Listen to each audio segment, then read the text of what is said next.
কেমন আছেন সবাই? চলে এসেছি আবার একটি নতুন ভিডিও নিয়ে। আজকে বরবটি তরকারি করব। সবসময় বরবটি ভাজা, বরবটি তরকারি এগুলো তো খাই, কিন্তু আজকে বরবটি তরকারিটা একটু অন্যরকমভাবে করব। তাই ভাবলাম একটু আপনাদের সঙ্গেও শেয়ার করি। এখানে বরবটি, আলু ছোটো ছোটো করে কেটে নিয়েছি, আর পনিরটা কাটতে বাকি রয়েছে। আর মশলা হিসেবে আমি নিয়ে নিয়েছি জিরে, পোস্ত, কাজু, টমেটো, আদা, লঙ্কা। একটু অন্যরকম বরবটি তরকারি, তার জন্য তো একটু অন্যরকম সবজি লাগবেই। এখানে পনির, পোস্ত আর কাজু বাদামটা এক্সট্রা নেওয়া হয়েছে।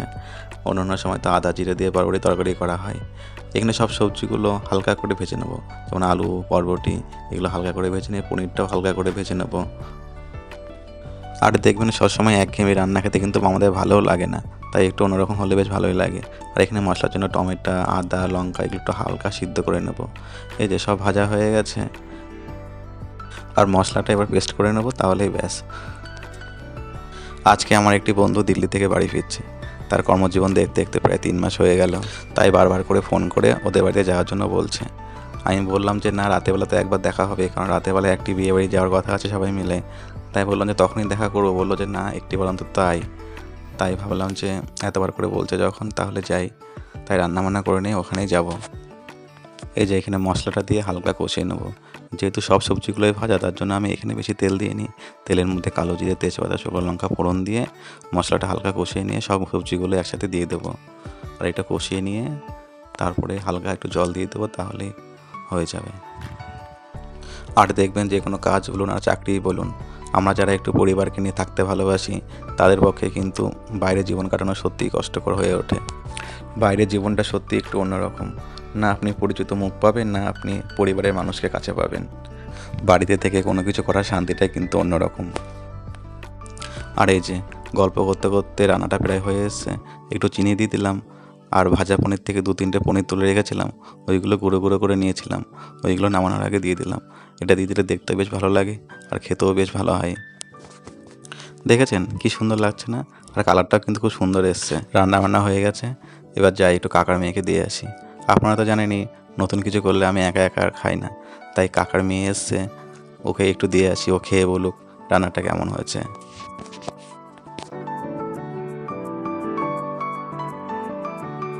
টেস্ট করে দেখ কেমন হয়েছে। কি রান্না হয়েছে? দেখ, দেখে তো সুন্দরই লাগছে,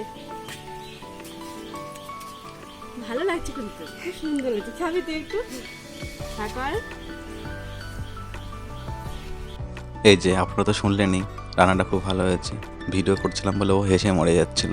আর এই যে বাবাকে দিয়েছি, বাবা বললো ভালো হয়েছে, কিন্তু বাবাকে দিয়েছি আর ভিডিও করছি বলে বাবা বলছে হ্যাঁ খেতে দে আর তুই ভিডিও কর।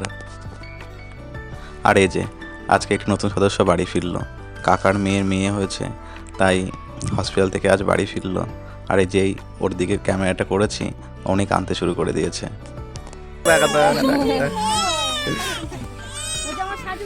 চলুন তবে এবার বন্ধু বাড়ি যাওয়া যাক। দেখতে দেখতে 1টা বেজে গেল।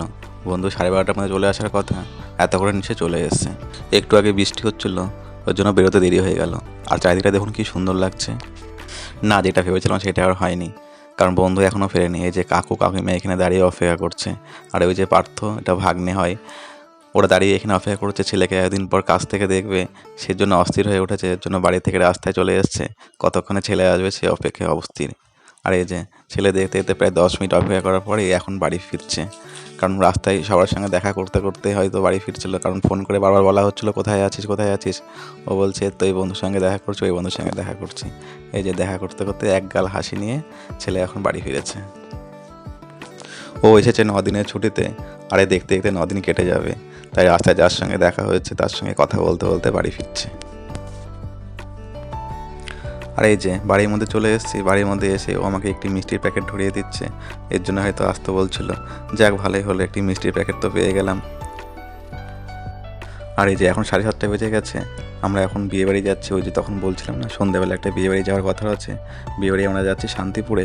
আর এই যে আমরা বিয়েবাড়ির সামনে পৌঁছে গেছি। বিয়ে বাড়িতে তো হচ্ছে না, একটা লজে হচ্ছে, তা আমরা লজের সামনে চলে এসেছি। এবার চলুন ভিতরে যাওয়া যাক। এই লজটির সামনে দিয়ে অনেকবার যাওয়া আসা হয়েছে, কিন্তু জানেন তো কখনো মনে হয়নি যে এটা লজ। কারণ আমি সবসময় ভেবেছি এটা হয়তো কোনো বড়সড় একটি হোটেল।